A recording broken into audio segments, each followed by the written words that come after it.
হযরত ওজাইর পয়গম্বর এই চিন্তা ভাবনা করে একটা মরা গাছের সঙ্গে তার কাঁধে বেঁধে রাখলেন। আর তিনি ওই গাছটির গড়ে বসে কিছু হালুয়া রুটি ছিল ওইগুলো খাওয়ার জন্য খুলতেছেন, কিছু খাবে, দু একটা রুটি চাবাইতেছেন আর খাইতেছেন। এমন অবস্থায় ওজাইর পয়গম্বরের ঘুম এসে গেছে। বলেন সুবহানাল্লাহ। আল্লাহ পাক রব্বুল আলামিন বললেন, ওজাইর যাও যাও যাও, আমার পয়গম্বর ওজাইর ঘুমিয়ে গেছে। এই ঘুম যেন 100 বছর পর সারা ভাঙে। আজকের ঘুম 100 বছর পর্যন্ত না, 100 বছরের আগে যেন এই ঘুম আর না ভাঙে। সূরাতুল বাকারার 259 নম্বর আয়াতের তাফসীর। ওজাইর পয়গম্বর ওই গাধাটাকে বেঁধে গাছের গোড়ায় ঘুমায়া গেলেন। আজরাইল রূহটা নিয়ে গেলেন, আর আল্লাহ পাক বলে দিলেন, রূহের সঙ্গে দেহটাকে তোমরা গোপন করে ফেলো, পৃথিবীর কেউ যেন ওজাইর পয়গম্বরের দেহ খুঁজে না পায়, খুঁজে না পায়। ওজাইর নাই, ওজাইর পয়গম্বর নাই। ফিলিস্তিনে ছড়ায় গেল ওজাইর পয়গম্বর হারিয়ে গেছে। ওজাইর পয়গম্বরের কোনো খবর নাই। হঠাৎ করে এইভাবে 70 বছর পার হয়ে গেল। ওদিকে বক্তে নাসর ইন্তেকাল করেছে, জালেম বাদশা মারা গেছে। জালেম বাদশা মারা যাওয়ার পর আবার নতুন একজন বাদশা তিনি হচ্ছেন, তিনি হলেন ধার্মিক দিনদার দিনদার বাদশা। তিনি আবার রাষ্ট্র চালাইতেছেন, ক্ষমতা চালাইতেছেন। ফিলিস্তিনের বাদশা যখন 100 বছর পার হয়ে গেল, আল্লাহ পাক রব্বুল আলামিন আজরাইলকে বললেন, ও আজরাইল, আমি ওজাইরের 100 বছর মৃত্যুদান করেছিলাম, যাও যাও যাও, আজ আমার ওজাইরের রূহটা ফিরায় দাও, আমার ওজাইরকে আবার জীবিত করে দাও। এখানে চমৎকার একটা ঘটনা আছে, অবাক হয়ে যাবে। ঘটনা কি হবে জানেন? মনে করেন আমাকে 54 টাকার মতন তার একটা সন্তান, তার বয়স 54 টাকার মতন হয়ে গেছে, আর তার বয়স 40 বছর, বাপের বয়স 40 বছর আর সন্তানের বয়স 140 বছর ধরে।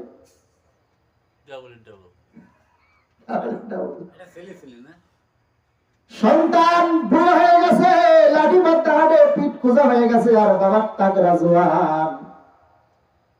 উজাইরের স্ত্রী বুড়া হয়ে গেছে, পূজা হয়ে গেছে, মুখে গোস্ত নাই, দাঁতগুলো সব পড়ে গেছে। আজব কাহিনী, আশ্চর্য ঘটনা। 100 বছর পার হয়ে গেল। উজাইরের পয়গম্বরের মধ্যে আল্লাহ পাক রব্বুল আলামিন আজরাইলকে বললেন, রূহ ফেরত দিয়ে দাও। আজরাইল আলাইহিস সালাম এসে উজাইরের নাক দিয়ে ফু দিলেন, রূহটা ভিতরে ঢুকাই দিলেন, আর বললেন, উজাইর আগে নাক দিয়ে ঢুকাও, আগে তোমার চোখ খুলবে, আগে মস্তিষ্ক খুলবে। উজাইর নিজে দেখবে সে কিভাবে জীবিত হইতেছে। যখন রূহটা নাকের মধ্য দিয়ে ঢুকছে, তখন তার ব্রেনটা ক্লিয়ার, সে দেখতে পারতেছে আমি ঘুমাইছিলাম, ঘুম ভাঙলো, ঘুমাইছিলাম, ঘুম গেল, ঘুম ভাঙলো। হাত লড়াইতে পারে না, পা লড়াইতে পারে না। উজাইর পয়গম্বর দেখতেছে আমার ঘুম ভাঙলো ঠিকই, কিন্তু আমার হাত মরা, পাও মরা, সবকিছুই মরা, দেহটা মরা, খালি আমার এই মাথাটাই জিন্দা, এই চোখটাই জিন্দা। আমি বুঝতে পারতেছি আমার মধ্যে রূহ ঢুকতেছে, আস্তে আস্তে আমার সারা শরীরে রূহ ছড়াইতেছে। বলেন সুবহানাল্লাহ। যখন রূহটা সম্পূর্ণ জায়গায় ছড়ায় গেল, উজাইর পয়গম্বর জীবিত হয়ে গেলেন। উজাইর পয়গম্বর জীবিত হওয়ার পর আল্লাহ পাক জিজ্ঞাসা করতেছেন, ও উজাইর, বলো তো তুমি কতদিন ঘুমাইছো? উজাইর পয়গম্বর বলতেছে, ও আল্লাহ, আমি হয়তোবা একদিন বা তারও কিছু কম, একদিন বা তারও কিছু কম ঘুমাইছি। আল্লাহ পাক বলেন, কিভাবে?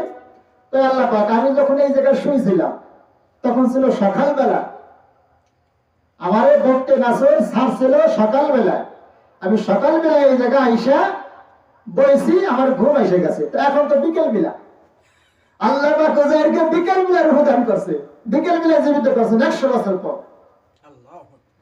আল্লাহ পাক রব্বুল আলামিন ডাক দিয়ে উজাইর রে, তুমি একদিন না একদিনের কম ঘুমাও নাই, তুমি ঘুমাইছো 100 বছর, তুমি 100 বছর মৃত্যুবরণ করেছো, এখানে তুমি মৃত্যুবরণ করার 100 বছর পর জীবিত হলা। তুমি দেখো তুমি যে খাবারগুলো খেতেছিলা এখনো খাবারগুলো ওইভাবেই আছে, নষ্ট হয় নাই। বলেন সুবহানাল্লাহ। আল্লাহ পাক চাইলে যে কোনো জিনিস আজীবন কাল ভালো রাখতে পারেন, এই ক্ষমতা আল্লাহ পাকের আসেনি? বলে আছে। উজাইর যে খানাটা ছিল, রুটিটা ছিল, হালুয়া ছিল, 100 বছর পরও তা নষ্ট হয় নাই।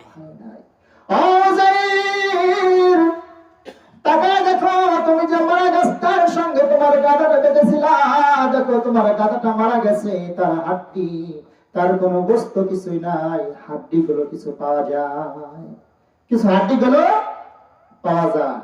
উজাইর পয়গম্বর দেখতেছে, হায় রে হায়, ঠিকই তো, আমার যে গাধাটা মারা গেছে, একদিন যদি আমি ঘুমাইতাম তাহলে একদিনে গাধাটা তো এরকম কিছুই হতো না। একদিনে গাধা মরে গেলে কি হয়?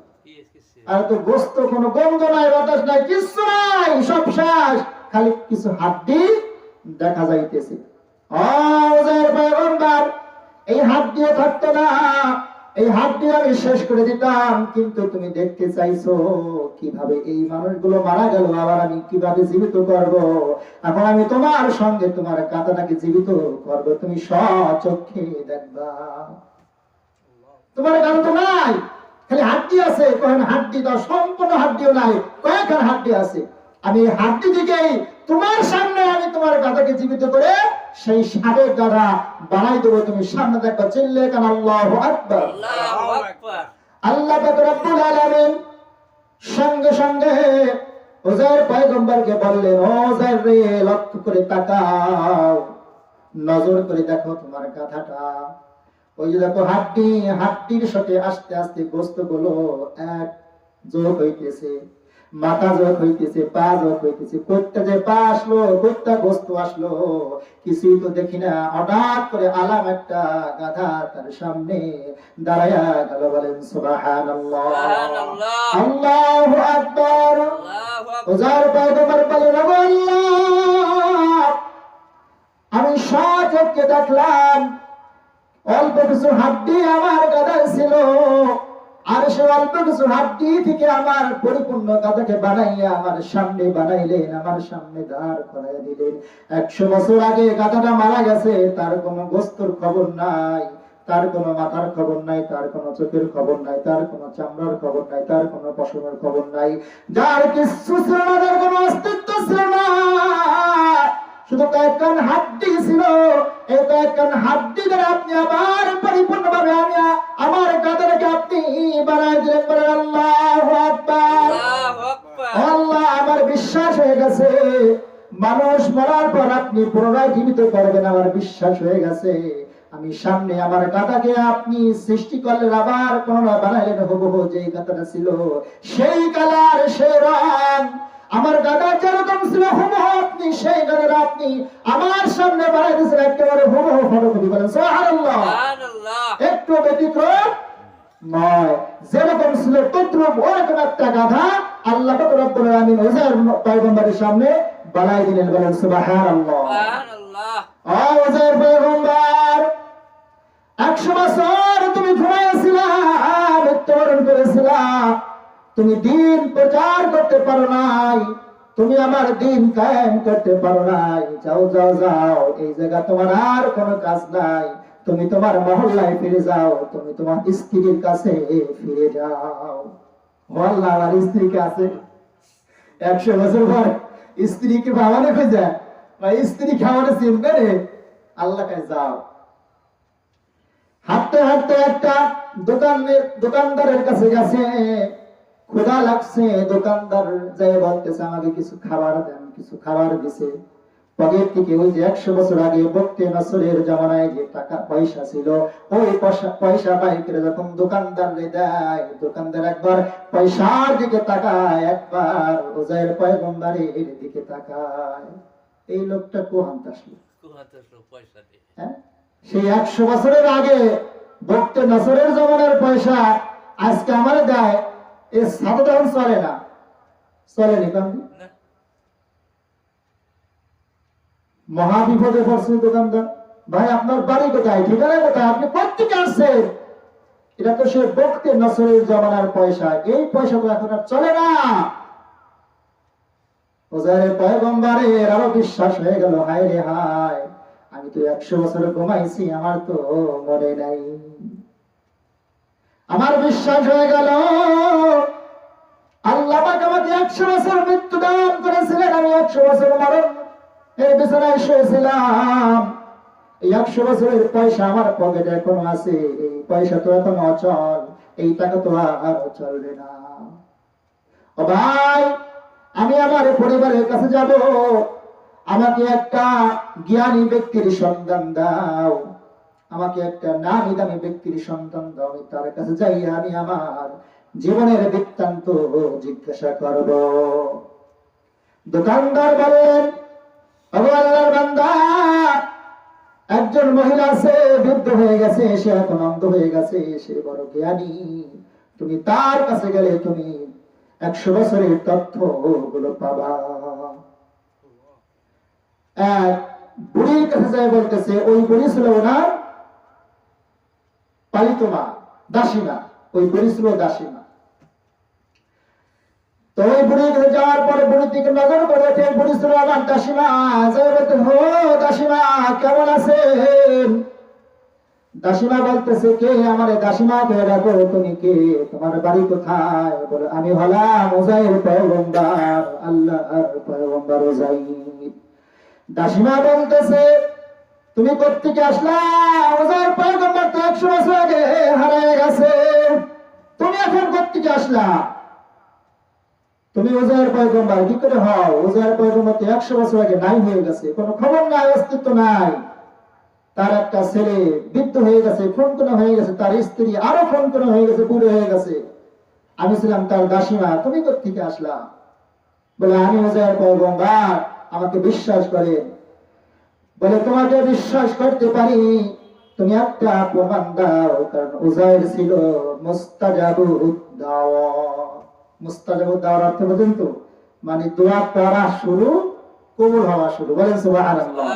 দোয়া করা মাত্রই আল্লাহ পাক কবুল করতেন। উজাইর পয়গম্বরের দোয়া আল্লাহ পাক কবুল করতেন সঙ্গে সঙ্গে। বুড়িমা বলতেছে, দাসীমা বলতেছে যে উজাইর এমন একজন পয়গম্বর ছিল, হাত তুলতে দেরি আছে, আল্লাহ পাক দোয়া কবুল করতে দেরি করে না, তিনি ছিলেন মুস্তাজাবুদ দাওয়া। তুমি কি সেই উজাইর, যে উজাইরের দোয়া আল্লাহ পাক কবুল করতেন? তাহলে আমার জন্য একটু দোয়া করো, আমার চোখ যেন আল্লাহ পাক ভালো করে দেয়। বলেন সুবহানাল্লাহ। সুবহানাল্লাহ। উজাইর পয়গম্বর হাত তুললেন, ও আল্লাহ, 100 বছর পর্যন্ত আপনি আমাকে ঘুম পাড়ে রাখছেন, 100 বছর পর দাসীমা আমাকে চিনে না, আপনি মেহেরবানি করে দাসীমার চোখ ভালো করিয়া দেন। বলা মাত্র দাসীমার চক্ষু ভালো হয়ে গেছে, চোখ দিয়ে তাকাই দেখি উজাইর পয়গম্বর 40 বছরের যুবক ছিল, এখনো সেই 40 বছরের যুবকই আছে। বলেন সুবহানাল্লাহ। সুবহানাল্লাহ। উজাইর, 100 বছর পর তুমি কোত্থেকে আসলা? তোমার তখন বৃদ্ধ হয়ে যাওয়ার কথা, চুলগুলো পেকে যাওয়ার কথা, দাড়িগুলো পেকে যাওয়ার কথা, তুমি তো 40 বছরের সময় হারায় গেছো, তুমি যেইভাবে হারায় গেছো আবার সেইভাবে ফেরত আসছো। বলেন সুবহানাল্লাহ। আল্লাহু আকবার। বলেন তো আল্লাহ কি না বলে? আল্লাহ পাক রব্বুল আলামিন উজাইর পয়গম্বরকে 100 বছর পর তিনার মহল্লায় পাঠাইলেন। উজাইর পয়গম্বর দাসীমাকে বলতেছে, ও দাসীমা, আমার স্ত্রী কি আছে? বলে, হ্যাঁ আছে। আমার সন্তানটা কেমন আছে? সন্তান আর বাবা দেখেন কি কাহিনী। সন্তান বুঝলে খুনখুনে লাঠি বলতে হাঁটে, আর বাবা টাকরা জোয়া। এই ইতিহাস কোনদিন শুনছে? হ্যাঁ, এটা সূরাতুল বাকারার 259 নম্বর আয়াতের তাফসীর। বলেন সুবহানাল্লাহ। সুবহানাল্লাহ। এরকম তত্ত্ব সবাই শুনেবেন আপনাদেরকে, যে বাবার বয়স 40 বছর, সন্তান পুরো ফুলতুরা হয়ে গেছে, লাঠিবাদ দিয়ে হাঁটে, দাঁতগুলো নাই, দাঁতগুলো বেড়ে গেছে, দাড়ি পাইতে জমজুরা হয়ে গেছে, লাঠিবাদ দাঁড়ে বাবা সন্তানে, আর বাবা 40 বছরের যুবক। 100 বছরকে সোজা নেই। এই ইতিহাস আল্লাহ পাক কোরআনের মধ্যে লুকায় রাখছেন, আমরা জানি না, তাই কোরআন ঘাটলে তথ্য পাওয়া যায়। কোরআন ঘাটছিলাম বিদায় তথ্যটা পাইছি, আপনাদের কাছে বললাম। বাল্লিগু আন্নী ওয়ালাউ আয়া, আল্লাহ রাসূল বলেছেন, ও আমার বান্দারা, তুমি যা জানো আমার উম্মতদেরকে জানায় দাও। বলেন সুবহানাল্লাহ। সুবহানাল্লাহ। সন্তানের সঙ্গে দেখা হয়ে গেল বাবার। উযাইর পয়গম্বর সন্তানকে তো চেনে না, সন্তান তো বৃদ্ধ হয়ে গেছে। দাসীমাকে বলতেছে, ও দাসীমা, আমার সন্তানকে দেখাই দাও। কয়, ওই যে লাঠি বাদ দিয়ে হাঁটতেছে। উযাইর গাদু কয়টাই লাঠি বাঁধার বই এখন ঘোরা দাঁত নাই একটাও, ওই আমার সন্তান। উযাইরের পয়গম্বরের বিশ্বাস হয় যে ওটা আমার সন্তান। হ্যাঁ, ওটাই তোমার সন্তান। 40 বছরের সময় তুমি হারাই গেছো, 100 বছর পরে আসছো, সন্তানের বয়স এবার 150 বছর হয়ে গেছে। 150 বছরের সন্তান, তারও বেশি হবি। তো সে সন্তান হয় আর কেন হবি? অবাক কাণ্ড। উযাইর পয়গম্বর ওই বৃদ্ধের যায়, কয়, বাবা কেমন আছো? বৃদ্ধ কয়, ও বাবা, আপনি কেমন আছেন? আমার কাছে কি চান, কি জন্য আসছেন? বলে, আপনি আমার সন্তান। এবার সন্তান দেখো, আমার বাবা 100 বছর হারাই গেছে উযাইর পয়গম্বর, আর আপনি আমার আব্বা কি করে হন? আমার বাপ যদি থাকতে হয়েছে তাহলে সে তো আমার থেকে বেশি বৃদ্ধ হয়ে যাইত। আমি বৃদ্ধ হয়ে গেছি, লাঠি মধ্যে হাঁটতেছি, আমারই বাল নাই, শরীরে দাঁত নাই, চোখে কম কম কম দেখি, আর আপনি কি তাগড়া জোয়ান 40 বছরের যুবক, আপনি আমার বাবা কি করে হন? এটা সমাজ কখনো গ্রহণ করবে না। বলেন, করবে নি সমাজ? বর্তমান সমাজে গ্রহণ করবে এরকম? হ্যাঁ, কি করে? বাবা 40 বছরের যুবক আর সন্তান 150 বছরের বুইড়া, এটা কি মেনে নেওয়া সম্ভব? আল্লাহর কোরআন, আল্লাহ পাক বলেছেন সূরা বাকারার 259 নম্বরের তাফসীর। উযাইর পয়গম্বর বলতেছে, ও বাবা, আল্লাহর বলার নীলা খেলা বুঝাবার দায়। আল্লাহ কি না পারেন?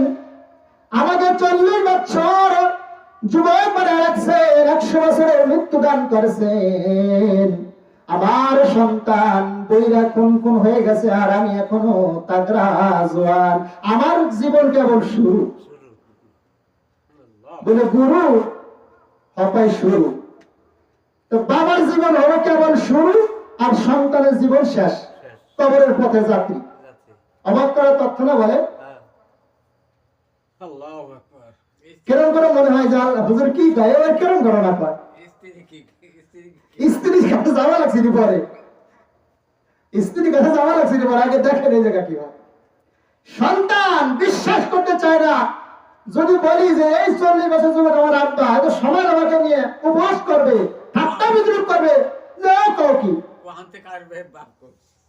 জোয়ান মানে দেখলে কি আব্বা গর্ব নেই, এরকম কবি না? জোয়ান দেখলে কি আব্বা গর্ব নেই? 40 বছরের টাকরা জোয়ান, আর তুমি বুইরা ফোন করে, ও তোমার বাপ কি করে হয়? এটা কি সম্ভব? মানবতাবাদ তো সবাই জানে না, সবাই বোঝে না। উযাইর পয়গম্বর যে 100 বছর পূর্বে হারাই গেছে, সবাই তো তা জানে না।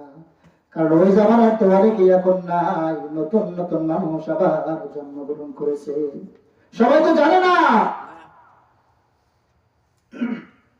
সন্তানকে বুঝায় শোনায় এবার বিশ্বাস করাইল, বাবা যদিও আমার 40 বছর আল্লাহ আমাকে 100 বছরে মৃত্যুদান করেছিল, আমি তোমার বাবা, আমাকে তোমায় অস্বীকার করার কোন সুযোগ নেই, অস্বীকার করার কোন সুযোগ নাই। আমি তোমার সন্তান, আমি তোমার বাপ, তুমি আমার সন্তান।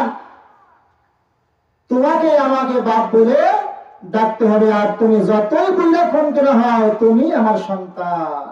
ও বাবা, আমি নয় বিশ্বাস করলাম, আমার মা কি করে বিশ্বাস করবি? আমার মা তো এখন ঘরে পড়া, আমার মার সেবা যত্ন এখন আমাকেই করতে হয়। আমার মা নিজে কোনো কাজ করার মতন শক্তিও তার শরীরে নাই। দেখছেন অবস্থা? জামাই কেবল 40 বছরে যাব, আর স্ত্রী নাই। স্ত্রী বুঝে এখন কিনা তার কোনো যৌবনই নাই, সে একেবারেই শেষ। এবার বাপ আর সন্তান একসঙ্গে, আর সঙ্গে আছে দাসীমা, একসঙ্গে যাইতেছে স্ত্রীর সঙ্গে দেখা করার জন্য। ওজের পয়গম্বর যখন বাড়ির নিকটে গেছে, সন্তান ডাকতেছে মা মা মা, ঘর থেকে বেড়ে আসে। মা ঘর থেকে বেড়ে আসে, দেখে ওই যে দাসীমা আর সাথে আমার সন্তান, আর সাথে একটা তাগড়া জওয়ান 40 বছরের একটা যুবক আসতেছে। উজায়ের পয়গম্বর স্ত্রী ওই যুবকটাকে দেখে মাথা মুড়ে দিয়ে কয়, ও তোমরা দাঁড়াও দাঁড়াও, আর একটু সামনে আগাইও না। আমি হলাম পয়গম্বরের স্ত্রী, উজায়ের পয়গম্বরের স্ত্রী। স্ত্রীরা কখনো পরপুরুষের সামনে যায় না, পরপুরুষের মুখ দেখে না। আমার স্বামী 100 বছর আগে হারায় গেছে, আমি আজ পর্যন্ত কোন পুরুষের মুখ দেখি নাই, পর্দার মধ্যে রয়েছি। আমার বাড়ির মধ্যে তোমরা এই যুবককে ঢুকতে দিও না। দাসীমা বলতেছে, ওনা চিন্তা করিও না, টেনশন করিও না, এটা কোনো পরপুরুষ নয়, হলো উজায়ের পয়গম্বর তোমার স্বামী। স্ত্রী কয়, পাগল হয়ে গেছেন নি? মাথা কি ঠিক আছে নি? কোন কি 40 বছরের যুবক, আর আমি 200 বছরের নারী। আমার কোন যৌবন নাই, আমার কোন মুখে বস্তু নাই, দাঁত সব পড়ে শেষ, চুল গুলো পাইকা জোড়া হয়ে গেছে। আমার স্বামী 40 বছরের কি সমাজ মানবে নাকি? আপনি এগুলো কি কন? এগুলো সমাজ মানবে না। এসব কি? আমার স্বামী তো 100 বছর আগে হারায় গেছে, আমার স্বামীর তো কোনো খবর নাই। একজনকে ধরে আনছেন আমার স্বামী, আমার তো এখন স্বামীর প্রয়োজন নাই, আমার এখন স্বামী দরকার নাই। আমি অন্যায় পথে হাঁটতে চাই না। আমার সন্তান আছে, সেই আমাকে দেখাশোনা করতেছে, সে আমার সেবা যত্ন করতেছে। এই যুবককে আমার বাড়ি থেকে বেরিয়ে দেন। এবার উজায়ের পয়গম্বর বলতেছে, দাসীমা আমার স্ত্রী আমাকে চিনতে পারতেছে না, মানতেছে না। ও বাবা, ও আমার সন্তান, তোমরা দুইজন দাসীমা এবং তোমরা একটু বাহিরে যাও, আমি একটু একা একা কথা বললি আমার স্ত্রী আমাকে চিনতে পারবে। দাসীমা এবং সন্তানকে বাড়ি থেকে বের করে দিলে উজায়ের পয়গম্বর এবার স্ত্রীকে দূর থেকে বলতেছে, ও স্ত্রী, বলে আপনি আমার স্ত্রীকে ডাকেন না, আপনি আল্লাহ দিয়ে না, এই পুরো গেলে আমার কিসের স্ত্রী? আমার স্বামী নাই। বলে আমি তোমার স্বামী। বলে কোন বান্দা? আপনি কি করে আমার স্বামী হন? আপনার বয়স কেবল 40 বছর, আপনি তাগড়া জওয়ান, আর আমি বইরে খুন খুনা, আমি আপনি কি করে আমার স্বামী হন? বলে ও বিবি, আল্লাহ পাক রব্বুল আলামিন আমাকে 100 বছর মৃত্যু দান করেছিলেন। আমি 100 বছর আমার ছিলাম, 100 বছর পর আল্লাহ পাক আমাকে হায়াত দিয়েছেন, বোনাস দিয়ে। এই মৃত্যুটা আমার জন্য বোনাস। আমার জিন্দেগির হায়াত আল্লাহ কাটেন নাই, এই জন্য আল্লাহ পাক আমাকে ওই 40 বছরের যুবক বানাইয়াই রাখছেন, কারণ আমার এখন অনেক দায়িত্ব। বলে আপনি যে আমার স্বামী প্রমাণ দেন। বলে ও স্ত্রী, তোমার 3টা বোন 3 জায়গায় বিবাহ হয়েছে, ওই গ্রামে ওই গ্রামে ওই গ্রামে। অমক বোনের স্বামীর নাম অমক, অমক বোনের স্বামীর নাম অমক। বলে ছাতা অনেকেই জানে, এটা কি অনেকেই জানে? আপনি কোন জায়গাতে শুনে নিয়েছেন? বলে আর কি প্রমাণ আছে তাই বলেন। বলে তোমার আমার অমক দিন বিবাহ হয়েছিল, জ্যৈষ্ঠ মাসের 13 তারিখে তোমার আমার বিয়ে হয়েছিল। বলে তা তো ঠিক আছে, হয়তো বা কারো থেকে শুনছে, শুনে আইছেন। আমার বিয়ে হয়েছিল তো দাসীমাও জানে, হয়তো দাসীমা আপনারে বলছে, আপনি শুনে আইছেন। ও ছাতাও তো মানুষই জানে। কি জানে না বিয়ে তো কার কয় তরিকা জানে না মানুষ? জানে এটি গোপন কোনো কিছু না। পারলে কোনো শক্ত প্রমাণ দেন। যদি আপনার কাছে কোনো শক্ত প্রমাণ থাকে তাহলে আপনি আমাকে স্ত্রী বলে দাবি করতে পারেন। আর যদি কোনো শক্ত প্রমাণ না থাকে আপনি আমাকে স্ত্রী বলে ডাকবেন না।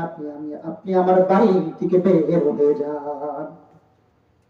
এবার রোজার পয়গম্বর টেনশনে পড়ছে কোন দিন ছাতা যাই কই একটাও বলতে কয় না, বিশেষ করে কইছে তো সত্যি কথাই। হঠাৎ করে ওজার পয়গম্বরের একটা কথা মনে পড়ে গেল, বাসর রাতের কথা। কারণ বাসর রাতের কথা স্বামী ছাড়া কেউ জানে না। আল্লাহ ওজার পয়গম্বর এবার আটকাইতে পারবেন। ও বিবি স্মরণ করো সেই বাসর রাতের কথা। বাসর রাতে আমি তুমি একা ছিলাম, আমি তোমার মাথার চুলগুলো বোলাই দিয়েছিলাম। হঠাৎ করে আমার হাতের সঙ্গে লেগে তোমার একটা মাথার চুল উঠে গেছিল, তুমি ব্যথা পেয়েছিলা। তোমার এই চুলটা ওঠার কারণে আমি ওজায়ের পয়গম্বর আমি নিজেও ব্যথা পেয়েছিলাম। তোমার কি মনে পড়ে এবার স্ত্রীকা হয়তো বাসর রাতে আমার স্বামী আমার চুল ধরে টান দিয়েছিল, একটা চুল উঠে গেছিল, আমি ব্যথা পাইছিলাম, আমার স্বামীও অনুতপ্ত হয়েছিল, দুঃখ প্রকাশ করছিল। এই কথা তো আমার স্বামী ছাড়া কেউ জানে না। জানে না। এই কথা জানলো তো আমি নিশ্চিত সে আমার স্বামী না হলে পয়গম্বরের স্ত্রীর মাথার চুল পৃথিবীর কোন পুরুষ জানার ক্ষমতা নাই রাখে না। যেহেতু আমি একজন পয়গম্বরের স্ত্রী, আপনি সত্যিকারের পয়গম্বর, আপনি ওজার পয়গম্বর, আপনি আমার স্বামী, আমার এখন পরিপূর্ণ বিশ্বাস হচ্ছে। আল্লাহু আকবার। আল্লাহু আকবার। যদি এই বাসর রাতের কথাটা মনে না পড়তো জীবনে কখনো স্বামী বলে গ্রহণ করতে না করতে না। কারণ বাসর রাতের একান্ত গোপন কথা আমার স্বামী ছাড়া এবং আমার আল্লাহ ছাড়া পৃথিবীর কেউ জানে না জানে না। যেহেতু এই গোপন তত্ত্ব জানে নিশ্চিত ইনি উজাইর পয়গম্বর, ইনি আমার স্বামী, এর মধ্যে কোনো সন্দেহ